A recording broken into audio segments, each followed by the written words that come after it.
অনতি বিলম্বে। আমরা আশা করি শহীদ সাইফুল্লাহ সহ যত মানুষকে হত্যা করা হয়েছে জুলাই পরবর্তী বিএনপির হাতে, সন্ত্রাসী যুবদল ছাত্র দলের হাতে যারা হত্যাকাণ্ডের শিকার, ধর্ষণের শিকার হয়েছে, নারীরা শ্লীলতাহানির শিকার হয়েছে, অনতি বিলম্বে প্রতিটি ঘটনার তদন্ত করে কার্যকর ব্যবস্থা গ্রহণ করতে হবে। খুনিদেরকে আমরা দেখেছি ধরা হয়েছে, 2 দিন পরে তাদেরকে মামুবাড়ি থেকে আবার ছেড়ে দেওয়া হবে।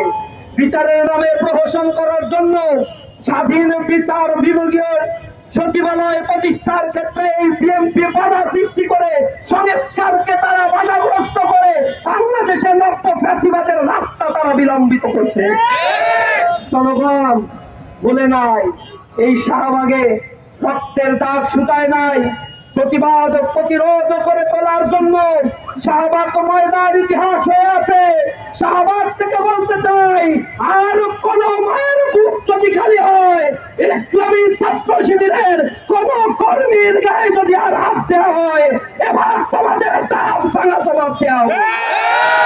ইসলামী ছাত্র শিবির কচু পাতার উপরে দেশে থাকা কোনো পানি নয়। ইসলামী ছাত্র শিবিরকে যদি কেউ হজম করতে চায় তাহলে চাপ ভেঙে যাবে। বাংলাদেশে আমাদেরকে নিষিদ্ধ করেছিল, 4 দিনও বাংলাদেশে টিকতে পারে নাই। আমাদেরকে শান্ত থাকতে দাও।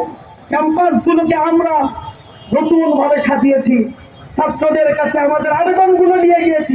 বাংলাদেশের প্রত্যন্ত অঞ্চলে ছাত্র রাজনীতির ব্যাপারে মানুষের ভিতরে আস্থা ফিরে এসেছে।